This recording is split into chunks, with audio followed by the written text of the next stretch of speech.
నేనెట్లా హిందువైండి వెంకటేశ్వర స్వామిని కలియుగ ప్రత్యక్ష దైవంగా భావిస్తూ పూజిస్తాను. నిజంగానే చంద్రబాబు నాయుడు గారు కూడా ఆయన కూడా చెప్తాడు కాబట్టి ఆ విధంగా ఇంత గొప్ప ఇంత పెద్ద నెపం వెంకటేశ్వర స్వామి పవిత్రను దెబ్బతీసే విధంగా, భక్తుల మనోభావాలు దెబ్బతీసే విధంగా స్వామివారికి సమర్పించే నైవేద్యాల్లో భక్తులకి ఇచ్చే లడ్డుల్లో ఆ మాట అంటానికే ఒళ్ళు గగురుపాటు కలుగుతుంది. జంతువుల కొవ్వు వాడుతున్నామని మాట్లాడటం చూసిన తర్వాత నేను అప్పుడే చెప్పాను, ఇంతకన్నా నీచమైన ఘోరమైన కార్యక్రమం ఇంకోటి ఉండదు. నేను వెంకటేశ్వర స్వామిని నమ్ముతున్నాను, మీరు కూడా వెంకటేశ్వర స్వామి భక్తుడని చెప్తారు కాబట్టి రండి ప్రమాణ స్వీకారం నేను చేయటానికి సిద్ధంగా ఉన్నా. వెంకటేశ్వర స్వామి పాదాల చెంత ప్రమాణం చేస్తాను. నేను నా కుటుంబంతో సహా వచ్చేస్తాను. మా పాలనలో ఎటువంటి చంద్రబాబు నాయుడు గారు ఆరోపణ చేసినట్టు ఎటువంటి అక్రమాలు నీచమైన కార్యక్రమాలు జరగలేదు. మీరు ఏదైతే నింద మోపారో మీరు దానికి కట్టుబడిన పని అయితే రండి, మీరు కూడా ప్రమాణం చేసి చెప్పండి.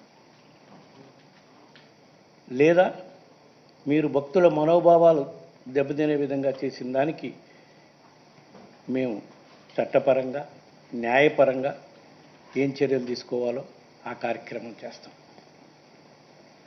ఎందుకంటే 100 రోజుల పాలనలో చెప్పిన హామీలు అమలు చేయలేదు.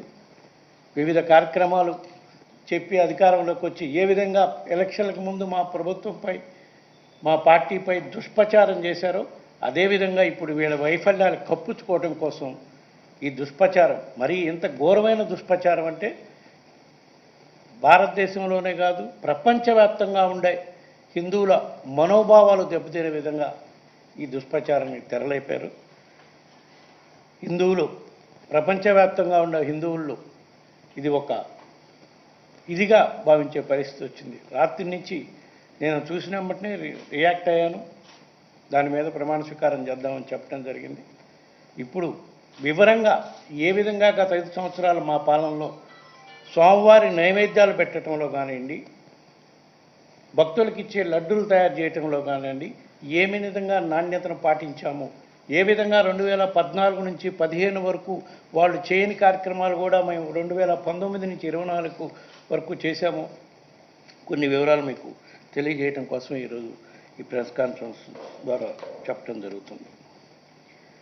మా ప్రభుత్వం అధికారంలో రాకముందు 2019లో 2014 నుంచి 15 వరకు ఏదైతే సిస్టమ్ ఉందో, ఎందుకంటే మెయిన్ ఇక్కడ కావాల్సింది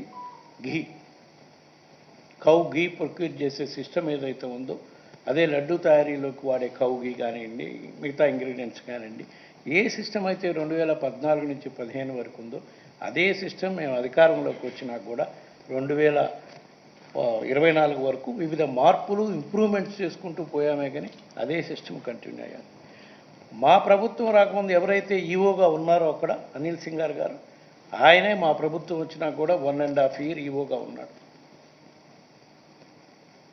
ఇంకా మేము భక్తులకు మెరుగైన సౌకర్యాలు చేయటం కోసం, పవిత్రతను కాపాడుకోవటం కోసం ఎన్ని మెరుగైన కార్యక్రమాలు చేశామంటే ఇందులో 2 భాగాలు ఆయన నిన్న మోపిన నెపంలో, ఒకటి స్వామివారికి సమర్పించే నైవేద్యంలో కల్తీ కార్యక్రమాలు జరుగుతున్నాయి అని చెప్పి నెపం మోపారు. స్వామివారికి సమర్పించే నైవేద్యం సుమారుగా రోజుకి 5 నుంచి 7 సార్లు ఏదో నైవేద్యాలు సమర్పించేదనుకుంటారు. దానికి ఎవ్రీ డే 60 kgs ఆఫ్ ఘీ అవసరం ఉంటుంది. మా ప్రభుత్వం రాకముందు ఆ ఘీ, మా ప్రభుత్వం వచ్చినా కూడా కొన్నాళ్ళు ఆ ఘీతోనే స్వామివారికి నైవేద్యాలు, ఆ ఇంగ్రీడియంట్స్తోనే స్వామివారికి నైవేద్యాలు ఏదైతే అప్పుడు సప్లైస్ తీసుకుంటామో వాటితోనే చేసే కార్యక్రమం జరుగుతుంది. గత 3 సంవత్సరాల నుంచి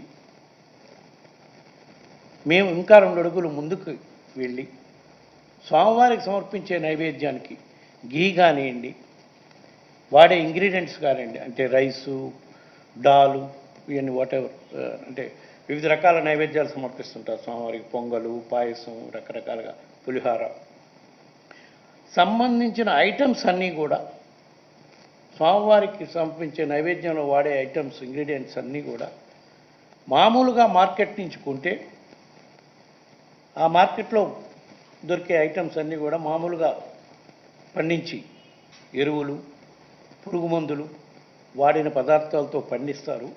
వాటి వల్ల స్వామివారికి విషపూరితమైన నైవేద్యం సమర్పించే పరిస్థితి ఉంది. దీన్ని మార్పు చేయాలని చెప్పి టోటల్ ఆర్గానిక్ ఇంగ్రీడియంట్స్తో ఇంక్లూడింగ్ ఘీ, ఆర్గానిక్ దేశీ కౌ ద్వారా వచ్చిన ఘీతోనే గత 3 సంవత్సరాల నుంచి కూడా స్వామివారికి నైవేద్యాలు సమర్పిస్తున్నాం. దానికి ఎగ్జాంపుల్, ఆ స్వామివారికి నైవేద్యాలు సమర్పించే ఘీకి ప్రత్యేకంగా ప్యూర్ దేశీ కౌస్ నుంచి ఘీ తీసే గోశాల రాజస్థాన్లో ఉంది, ఫతేపూర్లో. అక్కడ సుమారుగా 10,000 దేశీ కౌస్ ఉంటాయి. వాళ్ళ దగ్గర నుంచి ఘీ సప్లై తీసుకొని మేము కొనలేం కాబట్టి, ఎందుకంటే మన దగ్గర టెండర్ సిస్టమ్ ఫాలో కావాలి, కొనలేం కాబట్టి డోనర్స్ సహాయంతో ఎవ్రీ డే 60 kgs ఘీ ఆ రాజస్థాన్ దీని నుంచి ఘీ తీసుకొచ్చి స్వామివారికి నైవేద్యానికి సమర్పించడానికి ఆ ఘీయే వాడుతున్నాం. దానికి కూడా డోనర్ సహాయం. రోజుకి ₹1,00,000 అయింది ఆ ఘీ ఒక్కటే. మిగతా ఇంగ్రీడియంట్స్ అన్నీ ఇక్కడ ఆర్గానిక్ ఫార్మర్స్ పండించిన తెలంగాణలో, ఆంధ్రాలో ఆర్గానిక్ ఫార్మింగ్ జరుగుతుంది. వాళ్ళ దగ్గర నుంచే ప్రొక్యూర్, ఎస్పెషల్లీ ఘీ మాత్రం అక్కడి నుంచి తెస్తున్నాం. దాన్ని కూడా ఒక డోనర్ సహాయంతో రోజుకి ₹1,00,000, నెలకు 30 లక్షలు. ఇప్పుడు దాకా 3 సంవత్సరాల నుంచి ఆ డోనరు దాదాపు 10 crores దాకా ఈ ఘీతో నైవేద్యం చేయడానికి డొనేట్ చేస్తున్నాడు. అదేవిధంగా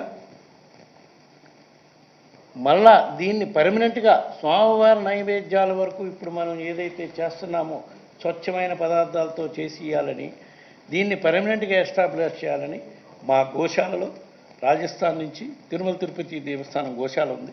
దాంట్లో 550 దేశీ ఆవుల్ని గుజరాత్ నుంచి, రాజస్థాన్ నుంచి తీసుకొచ్చి ఆ గోశాలలోనే వాటికి అన్నీ చేసి వాటి నుంచి వచ్చే పాల ద్వారా స్వామివారికి నిత్యము నైవేద్యాలకు అవసరమైన 60 kg ఘీ పర్మనెంట్గా తయారు చేసుకునే కార్యక్రమం చేయాలని ఆ ప్లాంట్ కూడా పెట్టడం జరిగింది. ఆ ghee manufacturing, milk chilling and ghee manufacturing plant. అది మా ప్రభుత్వం అధికారం ఉండేప్పటికి పూర్తి స్థాయిలో అయిపోయింది. బహుశా ఇప్పుడు నేను పొద్దున కూడా ట్రై చేశాను కనుక్కోవడానికి, అది కంప్లీట్ అయిపోయి ఓపెనింగ్ కూడా రెడీగా ఉంది. ఇది నైవేద్యాల వరకు ఆయన చేసిన నెపానికి మా ప్రభుత్వంలో ఏ విధంగా మెరుగైన స్వామివారికి నైవేద్యం ఇవ్వడానికి మేము చేసాం. ఇదివరకు గత ప్రభుత్వంలో 2014 నుంచి 15 వరకు కాదు, అంతకుముందు కూడా ఎవరు ఆలోచన కూడా చేయలేదు.